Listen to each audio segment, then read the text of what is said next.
আজি বহু বছৰ এবছৰে হ'ব এবছৰ পূৰ্বে আমাৰ বন্ধুবৰ্গৰ লগত লগ পাইছিলোঁ আৰু আমি সৰুকে আমি কথা পাতিছিলোঁ তাৰপিছত আজি আকৌ লগ পালোঁ তো লগ পাই মই ভাবিলোঁ অকণমান বহু আৰু আমাৰ ভিডিঅ'বোৰ আমি এই সোণালী সময়খিনি মোবাইলত কেপচাৰ কৰি ৰাখিম বুলি ভাবিছোঁ তো এখেতৰ চিৰপৰিচিত নাম হয় নমস্কাৰ মোৰ নাম ইছমাইল চৌধুৰী মই টংলাৰে বাসিন্দা বাৰু গতিকে আগন্তুক ৰঙালী বিহুৰ সকলোকে সমূহ অসমবাসী তথা প্ৰবাসী অসমীয়াসকলকো ৰঙালী বিহুৰ বহুত বহুত শুভেচ্ছা জ্ঞাপন কৰিছোঁ অনাগত দিনবোৰত বিহুৰ এই ৰঙালীৰ ৰঙে সকলোৰে মনবোৰ ৰঙিয়াল কৰি তোলে তাৰ কাৰণে মই মোৰ ফালৰ পৰা আন্তৰিক শুভকামনা জনাইছোঁ আৰু অনাগত দিনবোৰত আমাৰ বিহুৰ লগত জড়িত যিবিলাক অনুষ্ঠান প্ৰতিষ্ঠান বা যিবিলাক আমাৰ অনুষ্ঠান হ'ব এই গোটেইখিনি অনুষ্ঠানবিলাক যাতে সাফল্যমণ্ডিত কৰি তুলিব পাৰে আমাৰ উদযাপন সমিতিবিলাকে তাৰে এটা শুভকামনা আগতীয়াকৈ জনাইছোঁ আৰু আমাৰ টংলাৰ ফালৰ পৰা আমাৰ এখেত দীপসাগৰ ডেকা তেখেতো এজন শিল্পী তেখেতে বিভিন্ন ঠাইত নাম পৰিৱেশন কৰি আহিছে তেখেতৰ এটা ভাল এটা দল আছে আৰু তেখেত এজন ভাল শিল্পী আৰু দেখাটো দেখনীয়াৰ এজন ডেকা ল'ৰাৰ দৰে গতিকে তেখেতকো আমাৰ ৰাইজে যাতে আঁকোৱালি লয় তাৰ বাবেও মই এটা আহ্বান জনাম আৰু আমাৰ এখেত হৈছে মুনীন্দ্ৰ শৰণীয়া তেখেত হৈছে এজন শিল্পী বুলি কওঁতে তেখেতৰ বহুতখিনি প্ৰতিভাৰ গুণ আছে তেখেতৰ গীত লিখে তেখেতে কবিতা লিখে আবৃত্তি কৰে আৰু ভাল কণ্ঠ এজন শিল্পীও হয় আৰু ভাল মঞ্চত তেওঁ মানে দুৰ্দান্ত ভাষণো দিছে ভাষণ দিয়াটো বৰ ধুনীয়া ভাষণ দিয়ে তেখেতৰ ভাষা শব্দ উচ্চাৰণ খুব ধুনীয়া আৰু তেখেতে বহুত অনুষ্ঠানে আমাৰ বিহুৰ লগত জড়িত অনুষ্ঠান অনাগত দিনবোৰ আহি আছে এই অনুষ্ঠানবিলাকত তেখেতক মানে আপোনালোকৰ এয়া কি বুলি কয় বিচাৰকৰ কাৰণে এখন আসন শুৱনি কৰে তেখেতক বিচাৰক মণ্ডলীবিলাক হিচাপে তেখেতক মাতে পৰিচালক হিচাপে তেওঁ পৰিচালনা কৰে গতিকে তেখেতৰ বহুত প্ৰতিভা গুণ আছে তেখেতে এই মুহূৰ্তত যদি এটি গীত আমাক গাই শুনায় আমি আৰু বেছি ভাল পাম আনন্দিত হওঁ আৰু তাৰ মাজতে কৈ যাওঁ আমাৰ এখেতৰ কথাও কওঁ এখেতো এটা সুন্দৰ কণ্ঠৰ অধিকাৰী আৰু খুব ধুনীয়া স্পষ্ট গলগলীয়া মাত আৰু তেওঁৰ যিটো মানে সুধা কণ্ঠৰ যিটো মানে গলগলীয়া মাত তেখেতে বহুত ধৰণৰ কি কৰিছে কিছুমান সাংস্কৃতিক সন্ধিয়াৰ শুভযাত্ৰা হওক বা কিছুমান আগুৱাই নিবৰ কাৰণে এইবোৰ প্ৰচেষ্টা আপোনাৰ মাইকত কণ্ঠদান দিয়া এওঁৰ এটা খুব বিশেষ এটা সেই আছে হয় নমস্কাৰ মই ছুটিকে কওঁ মানে মই বিভিন্ন সাংস্কৃতিক অনুষ্ঠানৰ প্ৰচাৰ ঘোষণাৰ পৰা আদি কৰি এইটো এটা ভাল কথা কৈছে মানে খেলৰ ধাৰা বিৱৰণী ক্ৰিকেট মেচ আদি কৰি বিভিন্ন খেলা ধূলাৰ লগতে জড়িত যিখিনি বিভিন্ন অনুষ্ঠান মই ঘোষক হিচাপে বা এংকৰ হিচাপে বিভিন্ন অনুষ্ঠানত ইতিমধ্যে কাম কৰিছোঁ মোৰ নিজৰ অভিজ্ঞতা দিয়ে মই আজিলৈকে ক'তো মানে লোৱা নাই প্ৰশিক্ষণ লোৱা নাই কিন্তু মোৰ এটা হেঁপাহ আছে অনাগত দিনবোৰত উঠি অহা চামক বা বিভিন্নজনক যিসকলে হয়তো মনত কিছুমান ভাল কথা ভাবিছে প্ৰকাশ কৰিব পৰা নাই তেনেকুৱাবিলাকক মই উৎসাহ দি পেলাই দুই এটা কথা শিকাই দিব পাৰিম তেনেকুৱা এটা মোৰ মনৰ বাঞ্ছা আছে আৰু ভৱিষ্যতে তেনেকুৱা ল'ৰা ছোৱালীবিলাকক আগুৱাই নিবৰ কাৰণে তেওঁলোকে হয়তো নিজে এটা অনুষ্ঠানত যাই পেলাই নিজে অনুষ্ঠান পৰিৱেশন কৰিব পাৰিব আজি টিভিৰ অনুষ্ঠান আছে আদি কৰি বা কিছুমানে ৰেলৱে ডিপাৰ্টমেণ্টত এজন এংকৰ হ'ব পাৰে কিছুমানে বা টিভিত হ'ব পাৰে কিছুমানে ৰেডিঅ'ত হ'ব পাৰে তেনেকুৱা এটা সৰু সুৰা টিপছ মই যিখিনি মোৰ আছে তেনেকুৱা এটা মই দিব চেষ্টা কৰিম আৰু অহা আগন্তুক বিহু অনুষ্ঠানত মোক যদি আপোনালোকে বিচাৰে তেনেহ'লে মোৰ কণ্টেক্ট নম্বৰ এটা দিম কণ্টেক্ট নম্বৰটো কৈ দিওঁ নেকি মোৰ কণ্টেক্ট নম্বৰটো হৈছে 9678242781 নম্বৰটো পুনৰ কৈছোঁ 9678242781 এই নম্বৰত কল কৰিলে আপোনালোকে অনুষ্ঠানটোৰ বিষয়ে মোক আগতীয়াকৈ জনাব অনুষ্ঠানটো ধৰক অহাকালি আছে মোক দুদিন আগত বা এদিন আগত জনাব তাৰপিছত মই সেই অনুযায়ী আপোনালোকক অনুষ্ঠানটোত যাবৰ কাৰণে বা উপস্থাপন কৰিবৰ কাৰণে চেষ্টা কৰিম গতিকে আপোনালোকক এইখিনি মই মোৰ ফালৰ পৰা জনালোঁ ধন্যবাদ নমস্কাৰ থাকিল আৰু এখেতলৈ শুভকামনা থাকিল। এখেতে এটা সুন্দৰ অকণমান সংলাপ এটা যদি আমাক গুণগুণাই দিয়ে আমি নথৈ আনন্দিত হ'ম, কিয়নো আমি সকলোৱে গান গোৱা মানুহ আৰু কথা কোৱা মানুহ, কথকো মানুহ বুলি কয় নহয়নে? আমি কথা পাতি ভাল পাওঁ আৰু গান গোৱা মানুহ। আমি অকণমান গানৰ যদি সংলাপ এটা গাই দিব পাৰোঁ আমাৰ মনটো আনন্দিত লাগে, আমি মনটো ভাল পাওঁ। আৰু সকলোৱে এইটো বস্তু নাই, আমি ভাবোঁ এইটো বস্তু গন্ধৰ্ব বিদ্যা সকলোৰ গাত নাথাকে, কিন্তু যিসকলৰ আমাৰ গাত থাকে আমি অলপ কথা পাতি ভাল পাওঁ। আৰু এটা আমাৰ যিখিনি সোণালী সময় আমি মোবাইলত ধৰি ৰাখিবৰ কাৰণে চেষ্টা কৰোঁ। আগতেতো নাছিলে ন এইবোৰ, আৰু আগতে এইটো এটা সুবিধা নাছিলে। আজি এতিয়া ছ'চিয়েল মিডিয়াৰ যুগ, আধুনিক প্ৰযুক্তিবিদ্যাৰ যুগ, গতিকে এই আজিৰ দিনত আমি যিকোনো খোলোচা কথা পাতি পেলাই আমি যিকোনো অনুষ্ঠান বা যিকোনো এটা কাম কৰিব আগবাঢ়িব পাৰিব। আগতে সেই এটা সুযোগ নাছিলে, গতিকে আমি এটা সোণালী সুযোগ, সকলোৱে এই সুযোগটো ল'ব পাৰে আৰু ঘৰত বহি সকলোৱে চাব পাৰে। আমি এখেতসকলে যিসমূহ কথা কৈ গ'ল আচলতে বাস্তৱ কথা কৈছে। আমি যি সময়ত গীত মাত চৰ্চা কৰাৰ মানস কৰিছিলোঁ সেই সময়ততো তেনেকুৱা সুবিধা নাছিল। আনকি মোৰ ঘৰত ৰেডিঅ'ও নাছিল। বেলেগৰ ঘৰত গৈ বা বেলেগৰ ওচৰ চুবুৰীয়াৰ পৰা ৰেডিঅ' শুনি শুনি আমি গান আয়ত্ব কৰিছিলোঁ। আৰু ধৰক এতিয়া বিভিন্ন মাধ্যম আছে শিকিবৰ কাৰণে, বা সা সৰঞ্জাম বা শিকাৰো আছে, বহুত ওলাইছে। তেনেকৈ শিক্ষা গ্ৰহণ কৰিব পৰা এটা সুবিধা ল'ৰা ছোৱালীৰ কাৰণে হৈছে। আমাৰ দিনত তেনেকুৱা সংগীত বিদ্যালয় নাছিল, ওচৰত কোনো সংগীত প্ৰশিক্ষক নাছিল, নাছিল আৰু মোবাইলৰ তেনেকুৱা এটা যুগো নাছিল যিটো আমি ভাবিবই নোৱাৰিব পৰা নাছিলোঁ। যেতিয়া ৰেডিঅ' নাছিল তেতিয়া আৰু টিভিও নাছিল আমাৰ ঘৰত। গতিকে তেনে ক্ষেত্ৰত আমি যদিও আগ্ৰহ আমাৰ আছিল যদিও আমি শিকাৰ যিহেতু সুযোগখিনি নাপালোঁ, আমি আধৰুৱা হৈ থাকিলোঁ। এখেতসকলে যিখিনি কথা ক'লে, এজন কি ক'লে মানে গীত লিখক বুলি কৈছে, গায়ক বুলি কৈছে, সংলাপ শিল্পী বুলি কৈছে। আচলতে সংলাপ শিল্পী মই নহয়, তথাপি তেখেতসকলে যিখিনি কথা কৈছে সেইখিনি ইমান আচলতে মই নহয়, কিন্তু মোৰ এটা মন আছিলে যে শিকিম। কিন্তু কথা হ'ল শিকিব নোৱাৰাৰ মূলত কিছুমান কথা আছে যে আমি সেই পৰিৱেশটো শৈশৱত আমি নাপালোঁ। মনত হেঁপাহ থাকিলেও আমি আৰু সেই চেনেলটো পোৱা নাছিলোঁ, যিটো চেনেলৰ জৰিয়তে এই যে কোনোবা কবিয়ে লিখিছিলে, লগৰবোৰৰ খেলৰ বিলিকা মই থাকোঁ শিল ভাঙি, ঠিক তেনেকুৱা পৰিৱেশ। তাৰপিছত কবিতা ভাল পাইছিলোঁ সৰুকালিতে। যেতিয়া আমাৰ দাদাহঁতে পঢ়ি আছিলে সেই সময়ত আমি দিয়কচোন, আমি বহুত মানে তলৰ শ্ৰেণীৰ ছাত্ৰ ছাত্ৰী। তেতিয়া আপোনাৰ তেওঁলোকৰ কিতাপ পত্ৰবিলাক, তেওঁলোকৰ কিতাপত থকা পাঠ্যপুথিত থকা কবিতাবিলাক পঢ়ি ভাল পাইছোঁ, আৰু সেইবিলাক এতিয়াও মনত আছে। মই কেতিয়াবা অলপ গুণগুণাওঁ যে নলিনীবালা দেৱীৰ কবিতা, সাগৰ বালিতে সাজি ধেমালিৰ বালিঘৰ পাহৰিলো ৰূপসাগৰ, কোন কাৰ মৰমৰ কোন কাৰ জগতৰ চকুৰ চিনাকি দুদিনৰ,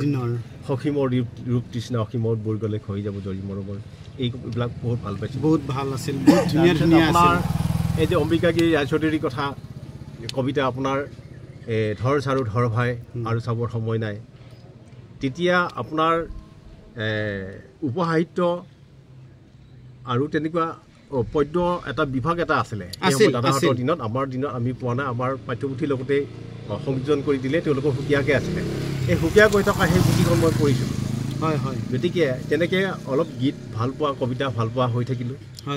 তেনেকৈ আচলতে অকণমান এতিয়াও দুৰ্বলতা আছে, গানৰ প্ৰতি দুৰ্বলতা আছে, কবিতাৰ প্ৰতি দুৰ্বলতা আছে। আৰু লিখি একেবাৰে নথকা নহয়, লিখিও আছোঁ, দুই এটা গীতৰ সুৰো কৰিছোঁ। তাৰপিছত কিন্তু কথা হ'ল মই সম্পূৰ্ণৰূপে তাৰ যিটো ৰূপ মই দিব লাগিছিল দিব পৰা নাই। যিমান সংখ্যক গীত লিখিলোঁ তাৰে 1/4 যদি মই সুৰ কৰি প্ৰচাৰ কৰিব পাৰোঁ মোৰ সাৰ্থক হোৱা বুলি মই নিশ্চয় ভাবিলোঁ হয়। কিন্তু মোটামুটি 400-500 গীত মই লিখিলোঁ যদিও 20-25টামান গীতৰ সুৰ কৰিছোঁ। মই যিহেতু সংগীত শিকা নাছিলোঁ, সংগীত শিক্ষা মই পোৱা নাছিলোঁ, যেতিয়া মই সুৰ কৰাৰ ক্ষেত্ৰতো মই অসুবিধা পাইছোঁ। আৰু এটা অসুবিধা কি পাইছোঁ, মই ধৰক কোনোবা বাদকৰ ওচৰত গৈছোঁ যে দাদা মই এই গানটো এনেকৈ সুৰ কৰিছিলোঁ, আপুনি অলপ বজাই দিব নেকি, কোনটো তালত ভাল হ'ব। কিন্তু মই এটা মানে দুখ এটা অনুভৱ কৰোঁ কি কোনো বাদকে আজিলৈকে বজাই দিবৰ কাৰণে মোক মানে কি আগ্ৰহ কৰা নাই। তাৰপিছত মোতকৈ যিবিলাক কনিষ্ঠ আছে, যিবিলাকক মই অকণমান আগতে প্ৰেৰণা দিছিলোঁ, তেওঁলোকক আনি কেতিয়াবা বহুত জোৰ কৰি বহুৱাই অকণমান সংগত কৰিব দিওঁ, তেওঁলোকৰো সময় নাই আজিকালি। এনেকুৱা হয় মই মাতিছোঁ আহিম বুলিও ক'লে আজি ৰখিলোঁ নাহিল কালি ৰখিলোঁ নাহিল 8 দিন 9 দিনলৈকে মই ৰখি হাৰমোনিয়াম বোলে উলিয়াই লৈ মই ৰখি থাকোঁ কিন্তু নাহে গতিকে এনেকুৱা কিছুমান সহযোগিতাৰ অভাৱ আছে গতিকে সহযোগিতাৰ খুবেই প্ৰয়োজন আছে আৰু উঠি অহা নৱপ্ৰজন্মটো এই বিষয়টো মই ভাবোঁ গুৰুত্ব সহকাৰে কিছুমান বস্তু হাতত ল'ব লাগে কাৰণ কিয় মোবাইলটোৱে টিপি থাকিলে নহ'ব ইচ্ছা নকৰে কাৰণ আহিব লাগে আপোনালোক আহক ওলাই আহক দাদাৰ তাত অকণমান কিবা কিবি আছে তেওঁ ভাল পায় ইনষ্ট্ৰুমেণ্ট আছে এতিয়া কথা হ'ল মই এজন সংগীত শিল্পী হিচাপে কণ্ঠশিল্পী হিচাপে নিজে প্ৰতিষ্ঠা হোৱাৰ কথা মই নাভাবিলোঁ আৰু মই কি ভাবিছিলোঁ এসময়ত ল'ৰা ছোৱালীসকলৰ লগত মই বিশেষভাৱে জড়িত আছিলোঁ বহুত বছৰ কাল মই তেনেকৈ কটাইছোঁ কোনোবা প্ৰশিক্ষক আনি কোনোবা বাদক আনি তেওঁলোকক মই গোৱাইছিলোঁ এইধৰণে মই যিমান সময় অতিবাহিত কৰিলোঁ সেই সময়খিনিত মই নিজেও মানে কাৰোবাৰ ওচৰত গৈ শিকি বা নিজৰ প্ৰতিভাখিনি বিকাশ কৰাৰ ক্ষেত্ৰত মই নিশ্চয় মই নিজৰ কাৰণে কিবা কিবি অলপ কৰিব পাৰিলোঁহেঁতেন নিশ্চয় মই সেই কথা নাভাবিলোঁ আনক সময় দিওঁতে নিজৰখিনি থাকি গ'ল তেওঁলোকক উঠাই নিম তেওঁলোকক বনাম মানে সুন্দৰে বোলে জগত ধুনীয়া কৰে গতিকে সময়টো আপোনাৰ গুচি গ'ল যিখিনি সময় থাকিল মোৰ শিকিবলগীয়া সময়খিনি তেনেকৈ পাৰ হ'ল আৰু আমাৰ কোনো গাইডেঞ্চ নাছিলে মোৰ সাধাৰণ শিক্ষাৰ ক্ষেত্ৰতো মোৰ কোনো গাইডেঞ্চ নাছিলে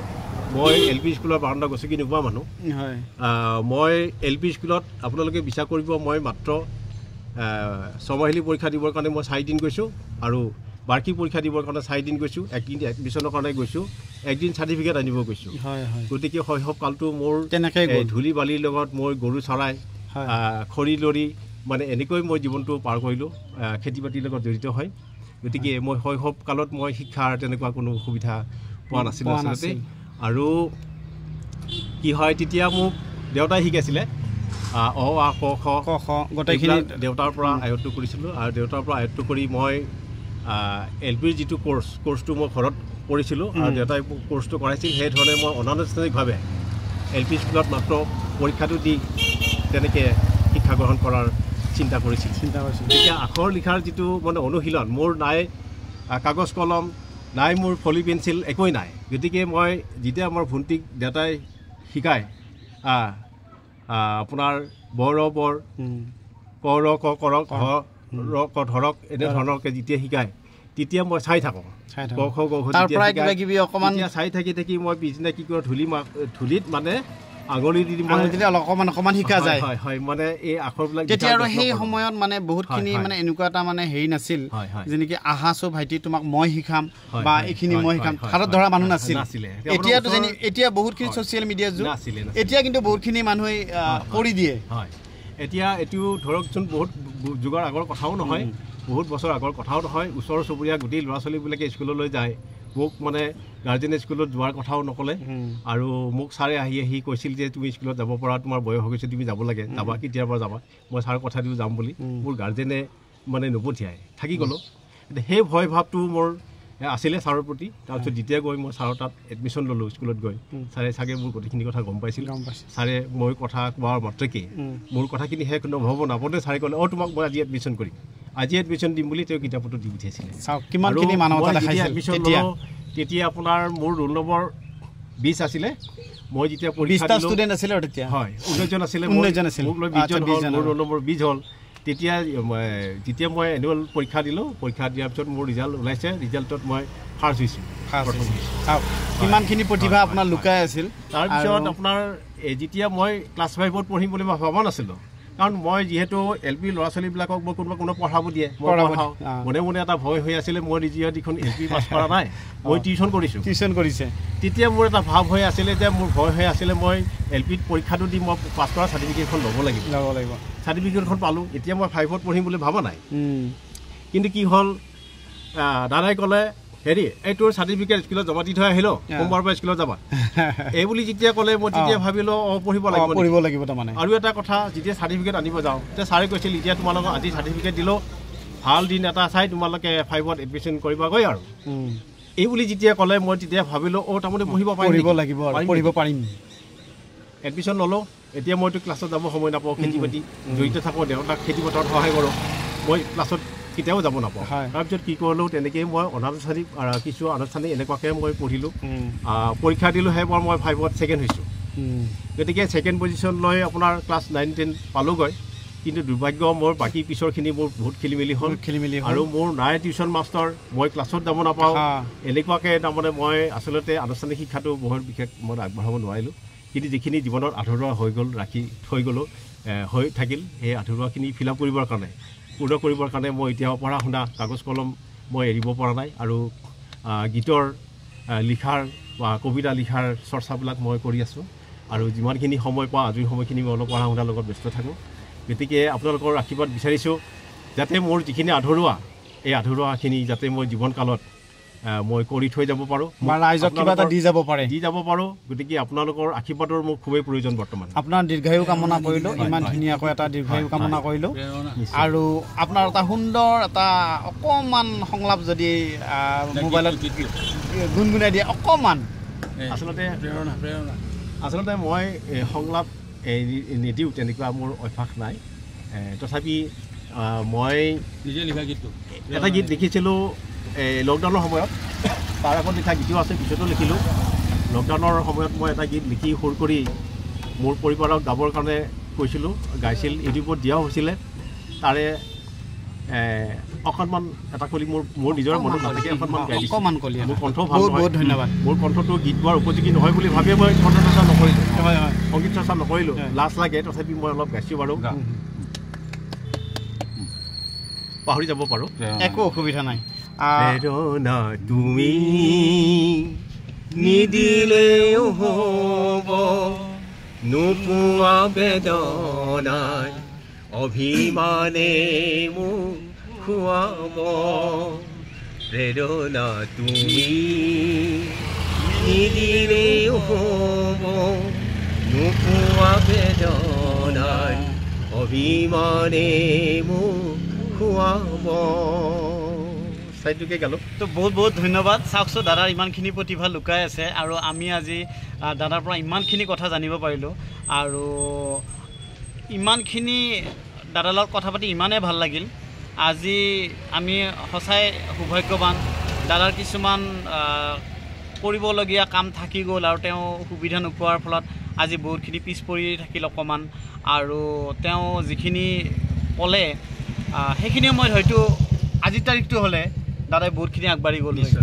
কাৰণ বয়স আৰু সময় কাৰো কাৰণে ৰৈ নাথাকে গতিকে দাদাৰ দীৰ্ঘায়ু কামনা কৰিলোঁ কামনা কৰি মই এটা সৰু চাই এটা মানে কলি এটা এফাকি মই গাই দিওঁ নিশ্চয় নুবুজো তোমাৰ প্ৰভু মহিমায় অপাৰ কি দিয়া পুজিম প্ৰভু চৰণ তোমাৰ নুবুজো তোমাৰ প্ৰভু মহিমায় অপাৰ প্ৰথম পুষ্পৰ নাম ইন্দ্ৰিয় দমন প্ৰথম পুষ্পৰ নাম ইন্দ্ৰিয় দমন দ্বিতীয় পুষ্পৰ নাম হিংসা নিবাৰণ নুবুজো তোমাৰ প্ৰভু মহিমায় অপাৰ গতিকে আমি সঁচাই প্ৰভুৰ মহিমা বুজি নাপাওঁ আৰু প্ৰভু যেনেকৈ চলাই আমি সেনেকৈ চলিব লাগিব আৰু আজিৰ এই ভিডিঅ'টো মই এইখিনিতে সমাপ্ত কৰিম আকৌ কিছুমান দাদাৰ বিষয়ে আৰু এওঁৰ বিষয়ে জানিবলগীয়া কিছুমান তথ্য আমি নেক্সট ভিডিঅ'টোত দিম বুলি আশা কৰিলোঁ আৰু আপোনালোকে আশীৰ্বাদ কৰিব যেন আমি আকৌ এনেকৈ আপোনালোকৰ মাজত ধুনীয়াকৈ ওলাব পাৰোঁ গতিকে বিহু আহি আছে বিহুত সকলোৱে আনন্দৰে পাৰ কৰিব লাগে সুখ দুখটো থাকেই মানুহৰ চিৰজীৱনীয় এইবিলাক চিৰযুগমীয়া এটা চিৰযুগমীয়া লগৰীয়া বস্তু গতিকে আমি বিহুৰ কাৰণে ফূৰ্তি কৰিব লাগে একো নাই বাৰু বিহুত আপোনালোকে ভালে ভালে যাওক তাৰে কামনা কৰিলোঁ জয় আই অসম হয় আমাৰ কামনা থাকিল